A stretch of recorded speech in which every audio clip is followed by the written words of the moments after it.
Buenos días, soy Marta y os doy la bienvenida a El Reino de Hécate, el canal donde hablamos de true crime, casos paranormales, misterios sin resolver y mucho más. ¡Empezamos! Y como veis estoy probando nuevos sitios donde grabar porque que se vea toda la cocina y demás pues no me convence del todo. Hoy vamos a hablar de una historia que, por alguna razón que no entiendo, durante mucho tiempo se ha considerado una bonita historia de amor que trascendía a la muerte. Para mí y para muchos otros hoy en día, por suerte, es más bien la historia de un viejo verde que se obsesionó por una joven y que no dejó de acosarla, por decirlo de una forma suave, ni siquiera una vez muerta. Hoy vamos a hablar de Carl Tanza, que se enamoró de Elena Hoyos, enferma de tuberculosis, y cuando ésta murió decidió cuidar y preservar su cadáver lo máximo posible, aunque lo de cuidar es realmente todo un eufemismo para lo que este ser hizo con el cuerpo de la joven. Y sí, lo sé, hemos vuelto al tema de la tuberculosis, sorry.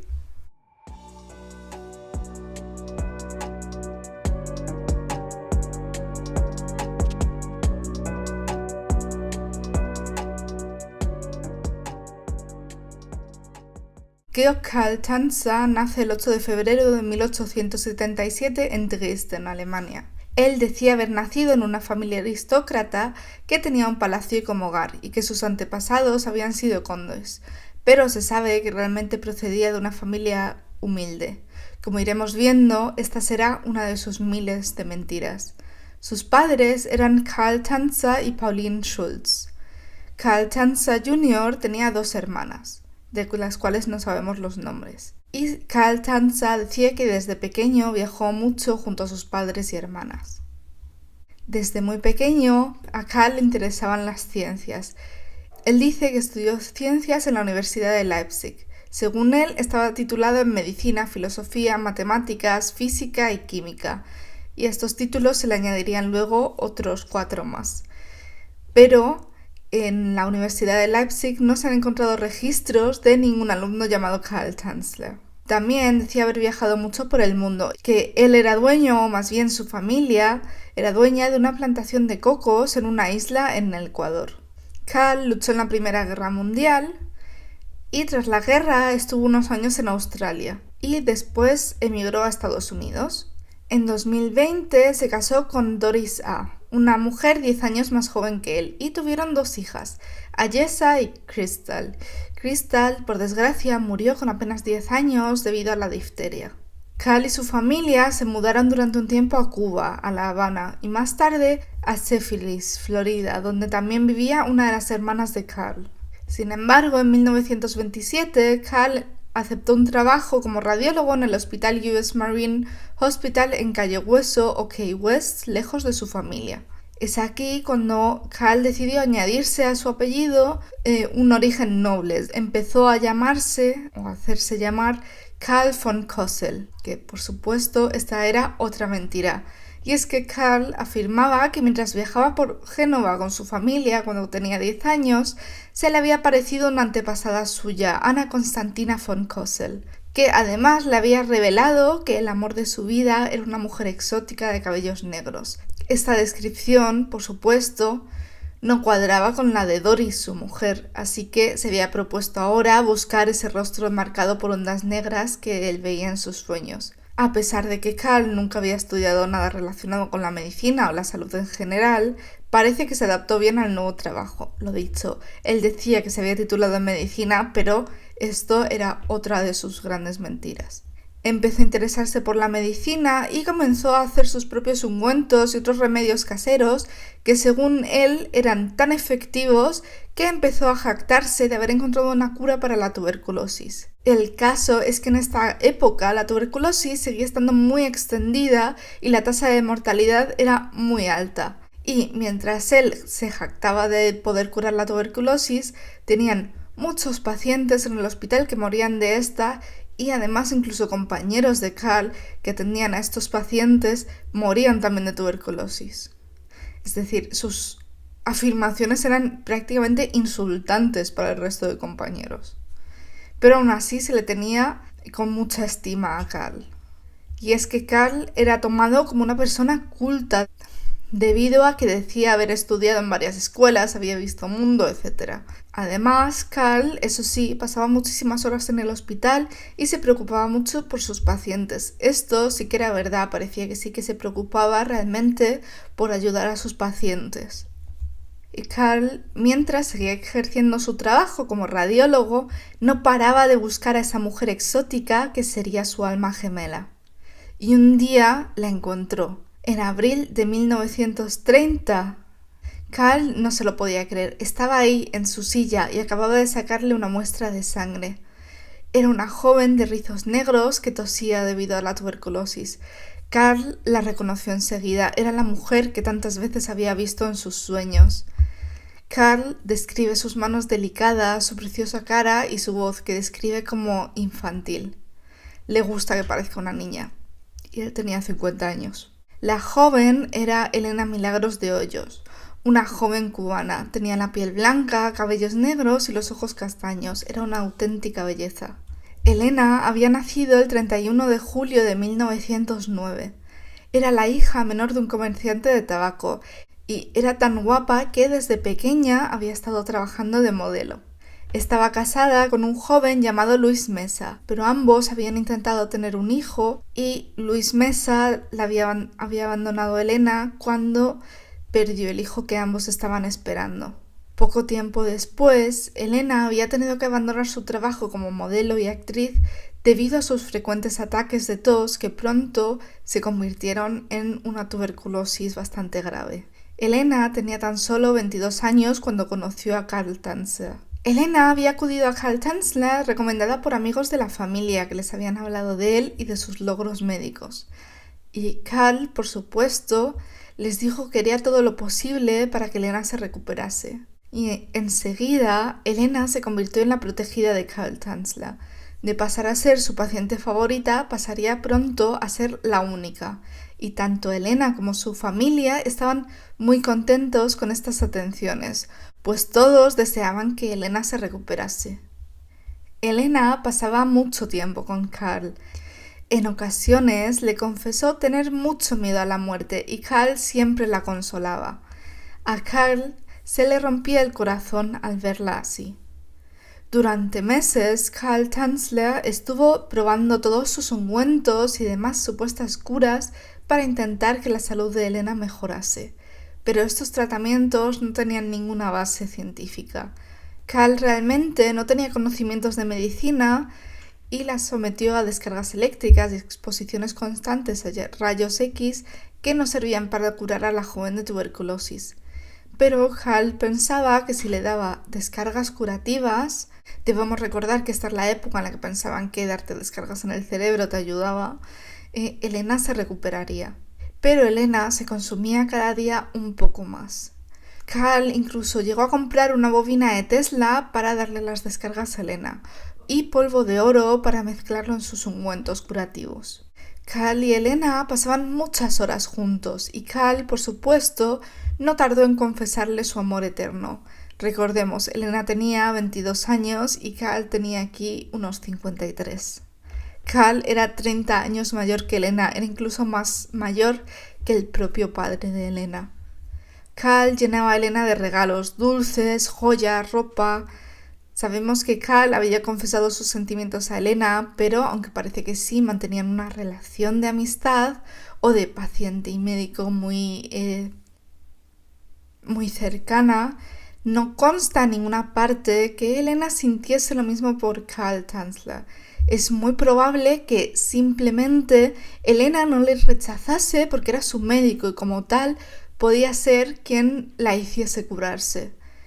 Pero esto no pararía a Karl, quien le insinuaba que en cuanto Elena estuviese recuperada se casarían. Tan solo hay menciones de que Elena sí que estaba de acuerdo con casarse con él y que le quería en la autobiografía que más tarde escribiría el propio Karl Tanzler. Ahí sí que dice que Elena le correspondía, pero lo dicho, el 90% de lo que dice Karl Tanzler son mentiras y delirios. Karl Tanzler se gastó muchísimo dinero en regalos y supuestos tratamientos para Elena, pero no le importaba. Nada era suficiente para su amada Elena. que parecía consumirse cada día más a pesar de los esfuerzos de Cal por mantenerla viva. El 25 de octubre de 1931, Elena muere. Murió en su cama, en casa de sus padres, donde había pasado la última etapa de la enfermedad. Su cuerpo fue llevado a la funeraria Dean López, una funeraria pequeña, pero que sigue existiendo hoy en día. Sobre la muerte de Elena, Cal escribe en su autobiografía: "A strange kind of new life now began for me. It was something like a rebirth after these last 2 oppressing and depressing years. Now at least nobody could take my Elena away from me." Es decir, una nueva y extraña vida comenzó para mí. Era algo así como un renacimiento después de estos 2 últimos años opresivos y deprimentes. Ahora, al menos, nadie podía quitarme a mi Elena. La familia de Elena era bastante humilde y solo se podía permitir un entierro muy sencillo y un féretro de baja calidad. Pero Cal Tanzler no podía permitir que su amada fuese enterrada de ese modo tan deshonroso. Cal Tanzler pidió permiso a la familia de Elena para pagar él mismo el funeral y construir un mausoleo para Elena. Cal quería aislar el cuerpo de su amada de la tierra y de la humedad, y por supuesto la familia accedió encantada. Ellos no podrían habérselo permitido nunca y también querían lo mejor para Elena.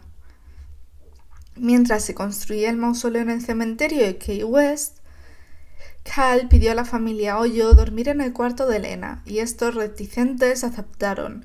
Al fin y al cabo, Cal había hecho todo lo posible por mantener a su hija con vida.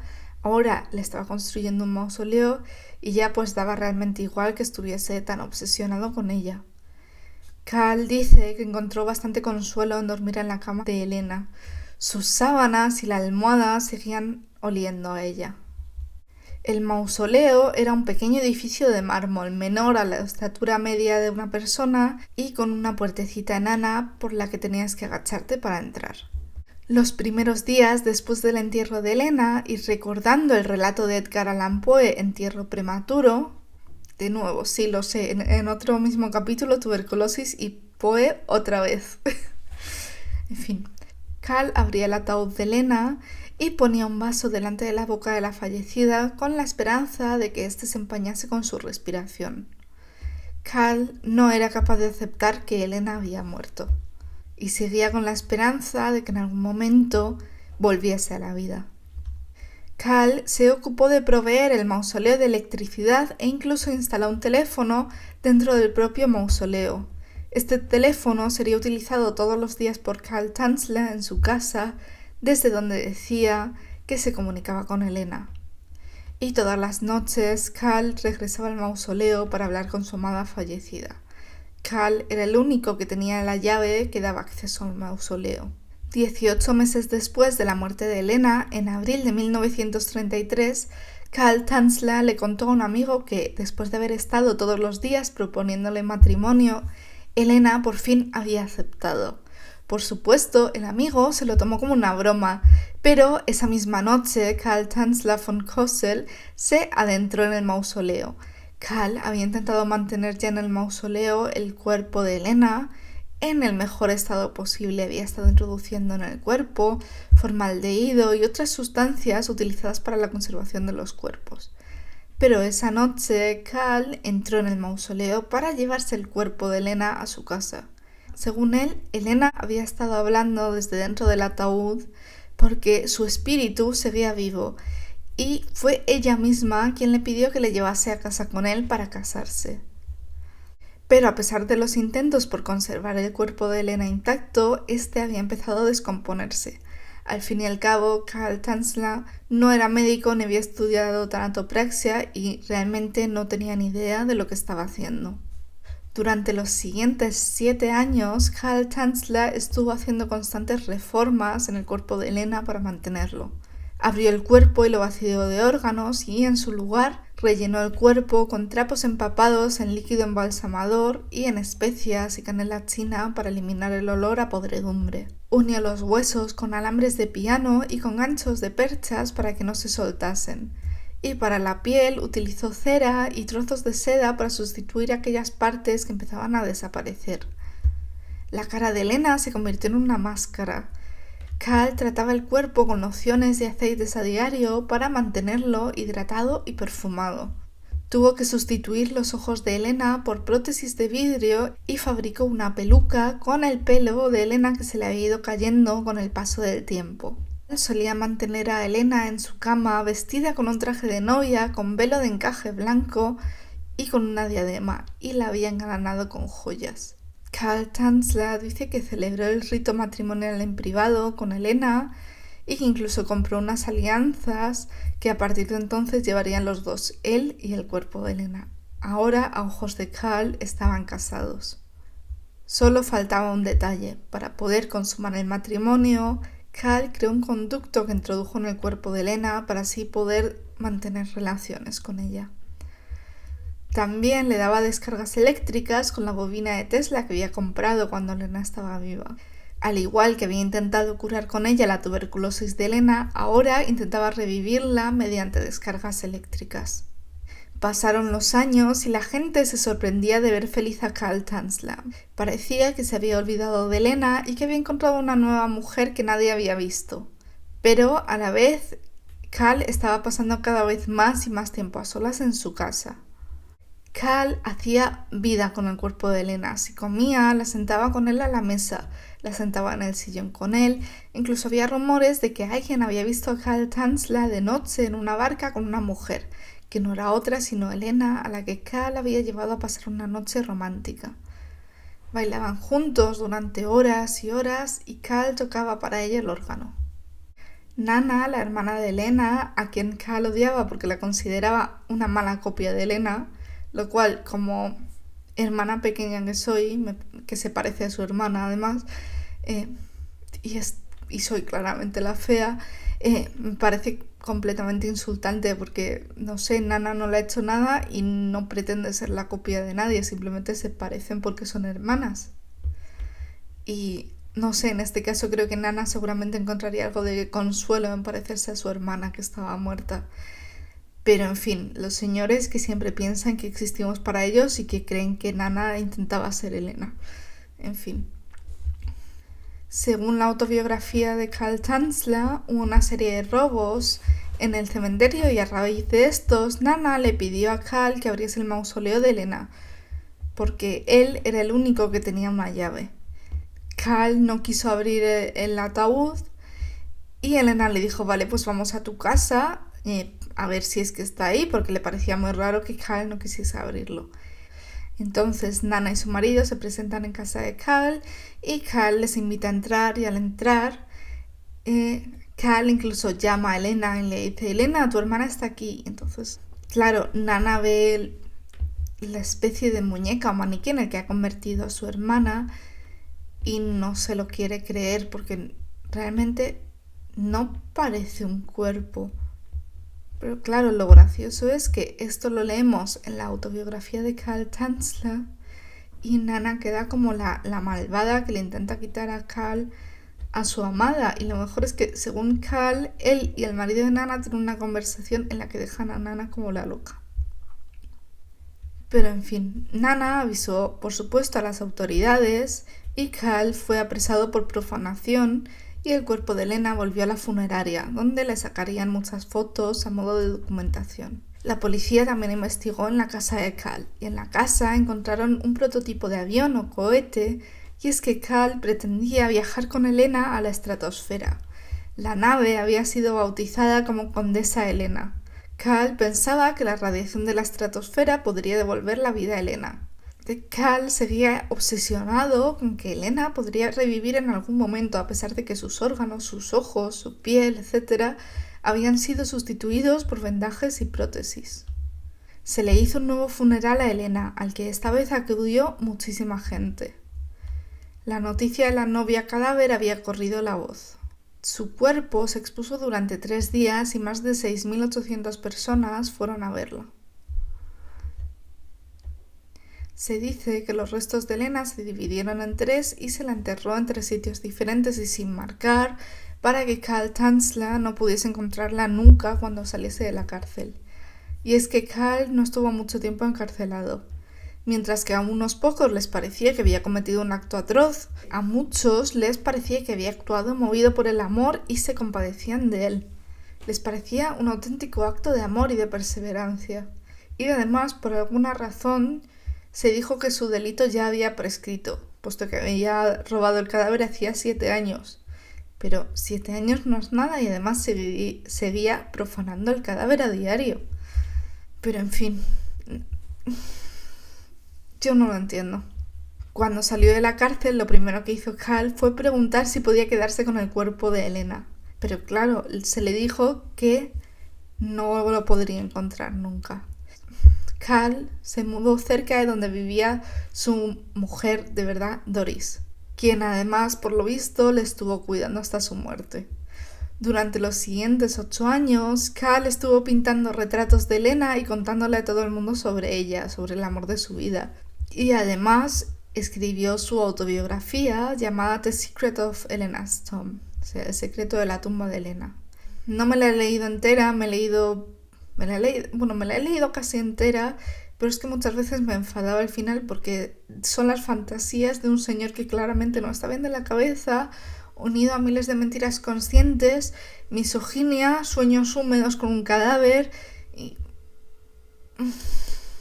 no sé.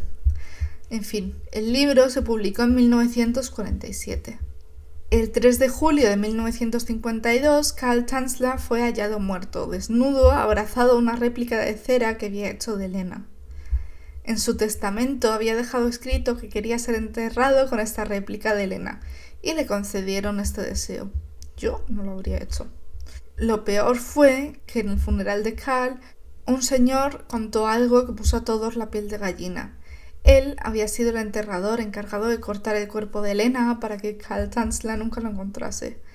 Pero este señor decía que eso nunca pasó, porque este señor afirmaba haber recibido un buen pico de Carl Tanzler para que no dividiese el cuerpo y entregárselo cuando saliese de la cárcel. Así que es probable que la supuesta réplica de cera con la que se enterró a Carl Tanzler no fuese una réplica, sino el cuerpo de Elena. Y hasta aquí el capítulo de hoy. Espero que os haya entretenido, que no os haya enfadado mucho, porque a mí, sinceramente, es un caso que me enfada mucho. Cuando empecé a investigarlo pensaba, bueno, este caso es macabro, pero realmente este señor no ha acabado con la vida de nadie, no está haciendo tanto daño, entre comillas, pero realmente es que es un pervertido que además se sale con la suya. Es que me enfada mucho, me enfada muchísimo. Entonces, bueno, no sé qué opináis vosotros, no sé si a vosotros también os ha enfadado tanto como a mí, o si no lo veis así, pero bueno, espero que al menos os haya entretenido. Y no os olvidéis de darle a like, suscribiros si todavía no lo estáis, y nos vemos en el siguiente vídeo. ¡Chao!